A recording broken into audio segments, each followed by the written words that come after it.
Hello guys, ito na ang ating mga beetles. Ayan, as you can see, meron tayong namatay na isang beetle. So, nasa 44 na lang sila, I think. Pero meron naman tayong, ayun, dalawa na natira doon sa 14 na tinira ng mga langgam. Ayan sila, ang sasaya nila. Madali. Ayan. Busy sila.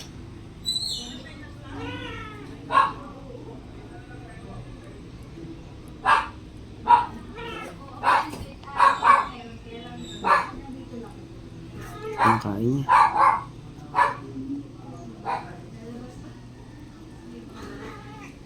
Ayan. So yung una nating experiment, actually bago na to, itong bedding nila.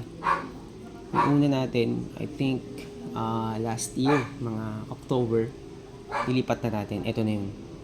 Isa, hinati natin dahil sobrang dami. I think more than 500 to na mga baby superworms. Yung iba malalaki na. Hindi ko na mapapakita sa inyo. Yung iba kasi natutulog sila eh. Sarap ng tulog nila, no? Pag ganitong araw. Okay, tapos ito naman yung ano natin, pagkain ni Michi. Ano na lang to less than 50. Kaya kailangan na nating itong mga baby natin lumaki. Sige, pakita natin ano. May nagre-request, ipakita raw. Sige. Pakita natin. Ayun, nagising. Pakita pa natin, ayan. Ayan, dami nila, guys. Ayan, guys, oh. Kita nyo ba?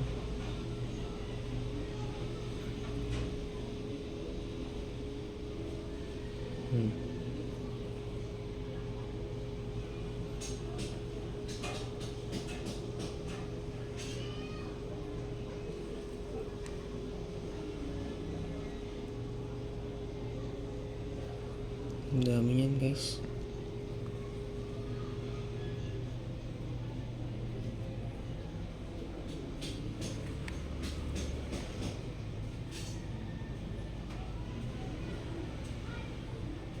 Grabe, sobrang dami. Ito naman dito na sa kabila, tingnan natin. Oops, kinakain na nila. Ayan guys, oh. Na-istorbo na natin sila. Ay, sorry. Balik na lang natin guys, ha. Pasensya na. Mas active sa kabila kasi dito, ha. Teka, baka may kumakain din kanina. Hindi natin nakita, eh. Balik natin. Matampuhin pa naman tong mga maliliit na to.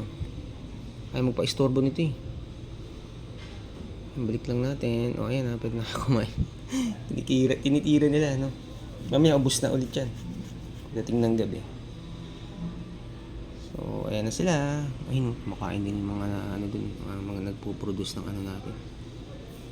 So, ito, mga 2 months, may mga itlog na rin to. Kasi, di ba yung napakita ko sa inyo, yung substrate, nandun nag-ipon pala yung mga langgam. Kaya, itong substrate na to, bago na to, hindi ko na minumove dahil ayoko maano yung ano nila eh, pangingitlog eh, nangingitlog sila guys eh. Ayun sila oh, mapasok sila dun sa substrate natin.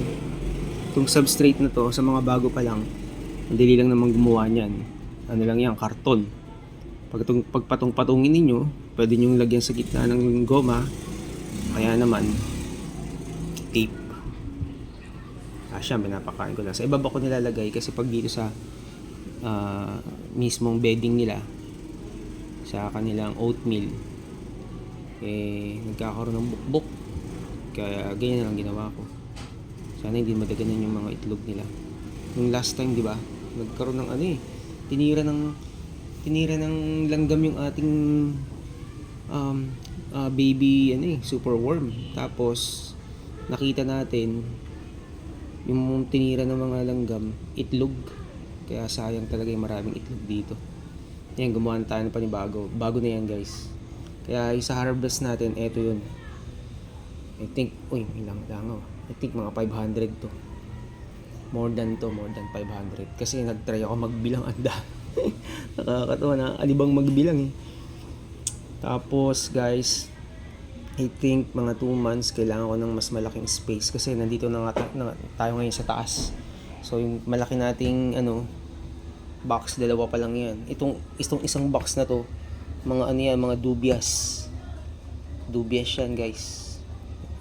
At yung order natin na Madagascar hissing cockroach, ngayon pa lang natin i-orderin, pero bago muna yun kailangan natin ng another enclosure. Siguro ganito na rin kukunin natin kasi yung Madagascar kaya nilang pumasok dito sa pinaka gilid dito pag binubuksan mo. Kaya ang gusto ko sana magpagawa ng enclosure, yung parang terrarium, kulungan ng mga reptiles, so para dudulas yung yung kanilang mga galamay pag aakyat sila. Pero may mga nakita naman ako ng mga video na mga ganito din yung box, ganitong kalalaki. Yan, pakita ko sa inyo. Ayan, kalaki. Dumudulas naman yung mga dubias. So, ayan guys, dito tayo ngayon sa taas, nag-aayos tayo at may mga ilang lugar tayong wini-welding para sasalpakan natin itong mga gamit natin. At kaya may mga kahoy na rin tayo dyan. Okay guys,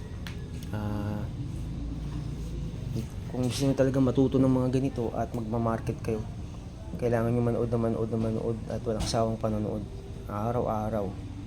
At isingit nyo lang kapag kayo ay hobbyist, ay ito ang inyong pinagkakaabalahan, mag-alaga ng mga reptiles, kasi itong mga to ay pagkain ng mga reptiles. Mayaman ito sa mga protina, ito yung kinakain nila. Pero syempre dapat yung learning ay continuous. Marami kang mga nakakausap, nakikipag-engage ka rin sa mga breeder, especially breeder din, na talagang makakapagbigay sa atin ng knowledge when it comes to maintaining the health of our reptiles. Ngayon kasi meron akong palaka, di ba? Si Kichi at saka si Michi. Nakakalungkot nga lang kasi si Kichi iniwan na tayo. Pero